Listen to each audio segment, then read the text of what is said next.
1920ஆம் ஆண்டு அணுவின் உட்கருவில் நடுநிலைத்தன்மை உடைய துகள் ஒன்று உள்ளது என ரூதர்ஃபோர்டு தீர்மானித்தார். ஜேம்ஸ் ஹாட்விக் நியூட்ரானை கண்டறிந்தார். இவர் ரூதர்ஃபோர்டின் மாணவன். அதாவது 1920 அணுவோட உட்கருவில் நடுநிலைத்தன்மை நியூட்ரல் சார்ஜ் உடைய ஒரு துகள் இருக்குன்னு ரூதர்ஃபோர்டு தீர்மானிச்சிருக்காரு. அந்த துகள் நியூட்ரான் அப்படிங்கிறத ஜேம்ஸ் ஹாட்விக் கண்டுபிடிச்சிருக்காரு. ஜேம்ஸ் ஹாட்விக் யாருன்னா ரூதர்ஃபோர்டோட மாணவர். அடிப்படை துகள்களின் பண்புகள். துகள் எலக்ட்ரான், குறியீடு -1 e⁻0, மின்சுமை மின்னலகு -1, நிறை AMU 1/1837, நிறை 9.1 × 10⁻28 கிராம்ஸ். புரோட்டான் 1H1, மின்சுமை +1, நிறை 1 AMU, நிறை 1.6 × 10⁻24 கிராம்ஸ். நியூட்ரான் 0n⁻1, மின்சுமை 0, நிறை 1 AMU, 1.6 × 10⁻24 கிராம்ஸ்.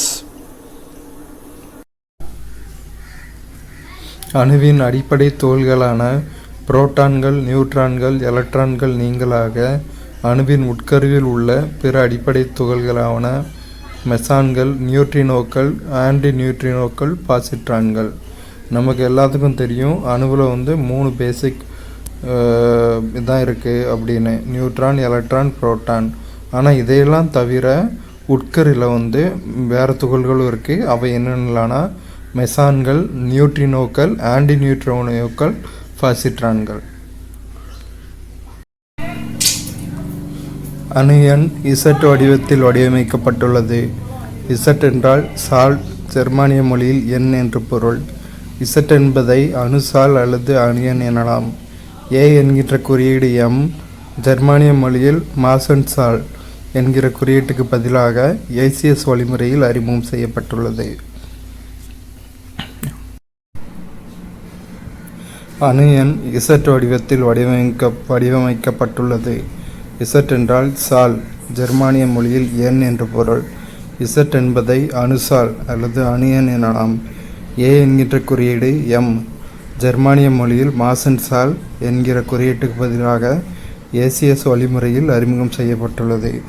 இசட்னா என்ன பொருள்னா சால்னு மீனிங், ஜெர்மானிய மொழியில் எண் அப்படிங்கிறத பொருள். இசட்டுங்கிறத அணுசால் அப்படின்னு அல்லது அணு எண் அப்படின்னு சொல்லலாம். ஏஎன் அப்படிங்கிற குறியீடு M, ஜெர்மானிய மொழியில் மாசன்சால் என்கிற குறியீட்டுக்கு பதிலாக ஏசிஎஸ் வழிமுறையில் அறிமுகம் செய்யப்பட்டிருக்கு. இசட் அணு எண் இசட், ஜெர்மானிய மொழியில் சால், அணு எண் அல்லது அணுசால்னு சொல்லலாம். ஏ ஜெர்மானிய மொழியில் மாசன்சால். ஆர்பிட் K, எண்ணின் எண்ணிக்கை 1, எலக்ட்ரான் எண்ணிக்கை 2n². இப்போ n 1ங்கிறதுனால 2 × 1², 1² வேல்யூ 1 தான், ஸோ 2. L 2, எண்ணின் எண்ணிக்கை ஆர்பிட் Lல் எண்ணின் எண்ணிக்கை 2, ஸோ 2n², 2 × 2², 2² வேல்யூ 4, அப்போ 2 × 4 8. M ஆர்பிட் எண்ணின் எண்ணிக்கை 3, 2n², எலக்ட்ரான் எண்ணிக்கை 2n², 2 × 3², 3² வேல்யூ 9, 2 × 9 = 18. ஆர்பிட் எண்ணின் எண்ணிக்கை 4, எலக்ட்ரான் எண்ணிக்கை 2n², 2 × 4², 4² வேல்யூ 16, 2 × 16 32. ஸோ இப்படி தான் எலக்ட்ரான் எண்ணிக்கை ஆர்பிட்டை வச்சு கண்டுபிடிக்கணும்.